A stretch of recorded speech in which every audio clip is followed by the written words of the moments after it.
AMI Hints, Day 6 through 10.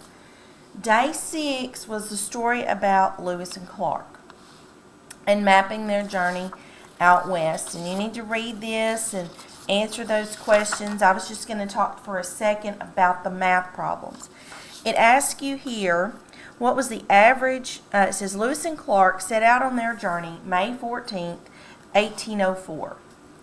And it ended at the Pacific Ocean September 23rd, about 2 years and 4 months later. They covered a distance of about 8,000 miles during this time. So let me focus in here. What was the average number of miles they covered per year? Well, 8,000 was the number of miles that they covered.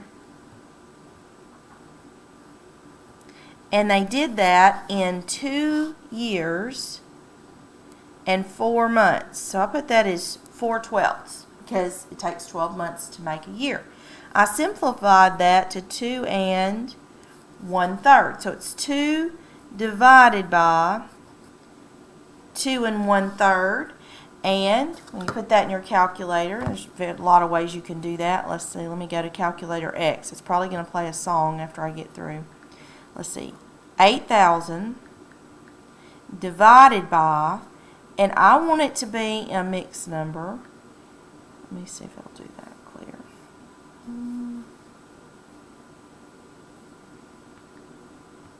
No, I won't do that.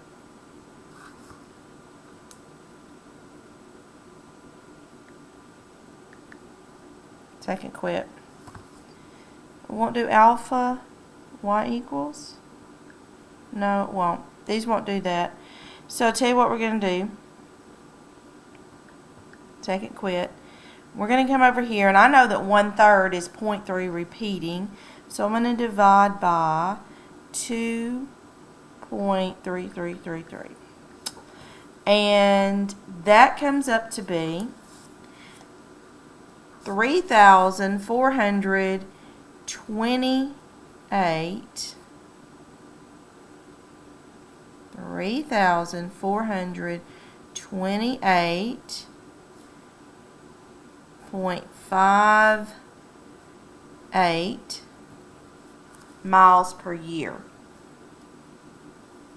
If you're using the calculator on your phone, and all you can do is put the decimals in there, and if we went back to that calculator, then here's my suggestion. Decide what 1/3 is. It's 0.333. So then you know you're dealing with 8,000 divided by 2.333, and that gives you your answer. That's the best advice I have if the only calculator you have is your phone. Now I'd ask you to figure out per month. So they went 8,000 miles, and I know how many months they traveled. They traveled 2 years, which gave me 12 and 12, and then another 4 months. 24 and 4 makes 28. So I know they traveled 28 months. So 8,000 divided by 28, 8,000 divided by 28 is 285.62 miles per month. Okay? Per day. Well, 2 years. I counted each year as 365 days.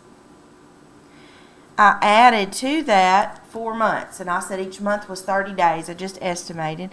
Came up with 120. So I had 365 plus 365 plus 120.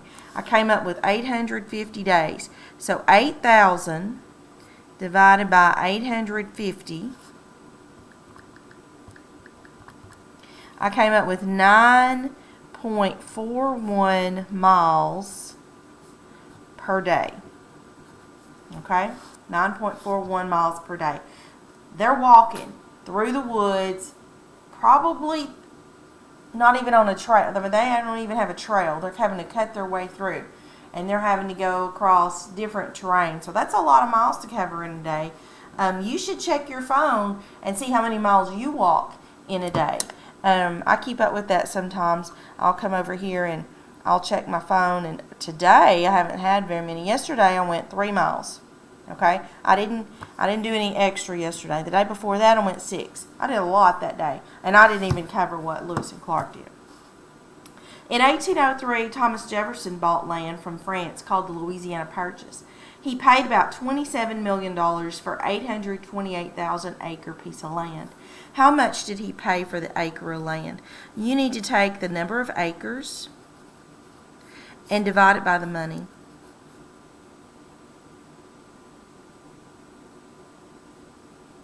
No, you don't. That's backwards.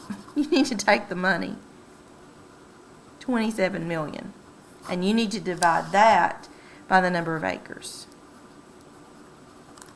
So 27 million, let me get back to the calculator here.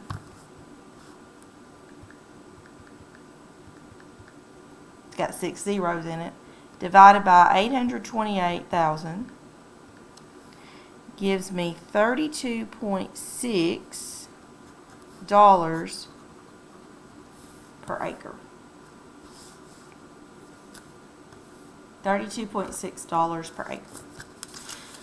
Okay, so those are the hints on the first one. That was day 6. Day 7, ask you about water usage. From dripping faucets and different things. It says you have 175 liters of water already today. You've already washed your laundry once, and you've brushed your teeth an unknown number of times. How many times have you brushed your teeth? Well, guys, it depends on what kind of washing machine you use, and you just go with whatever you want here.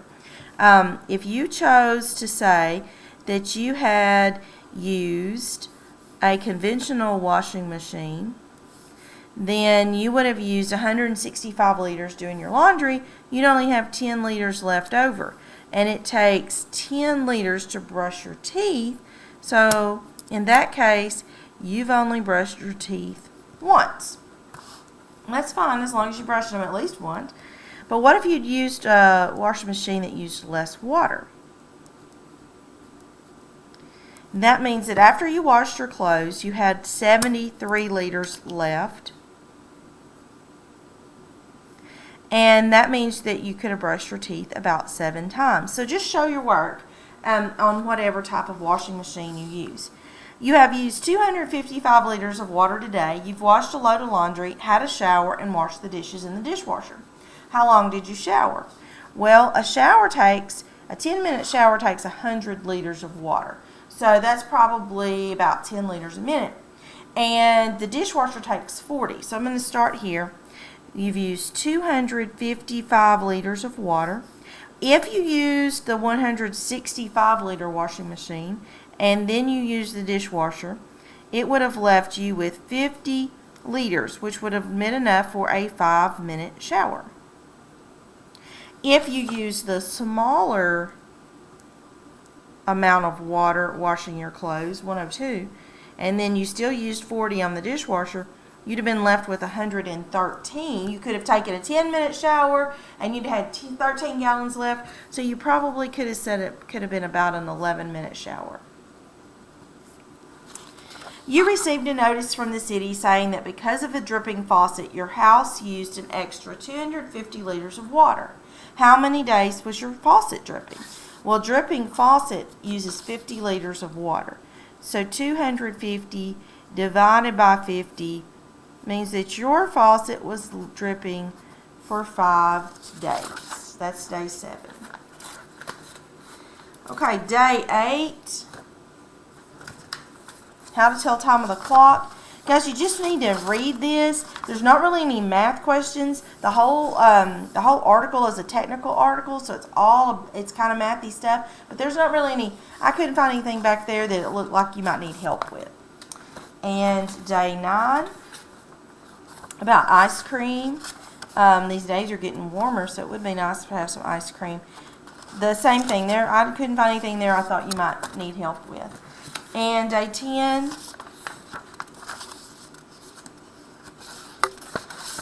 ask you some questions. Oh, the difference in the elevations. The highest mountain in Chile is 6,900 meters above sea level. Okay? The trench is 81 below sea level, so it's negative. So somewhere in here is sea level, and that's 0. Okay? So they ask you the first question, what's the difference in elevation between the two? That means how far apart are they? Well, looking at the picture, you can tell that there's 69 and then the 81. So the distance between them, the entire distance between them,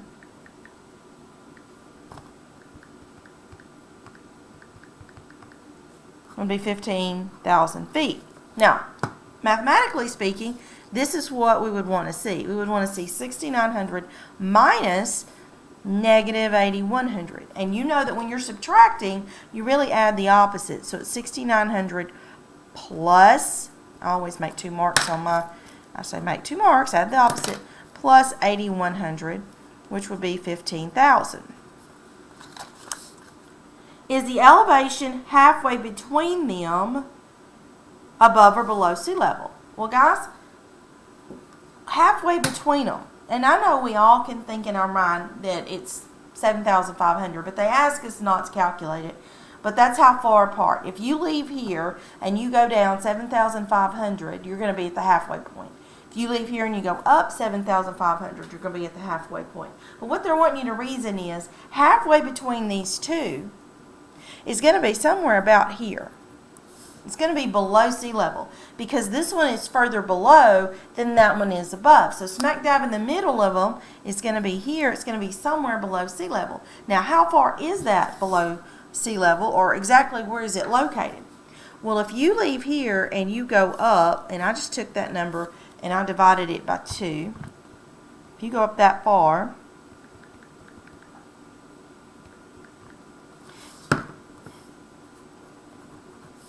then you're adding 7,500 to negative 8,100. And you get negative 600. Or if you think about it this way, if you leave here and you go down 7,500, you get negative 600. So that's the actual location. That's the elevation. It's 600 feet below sea level. And that wraps up AMI Hints for this week.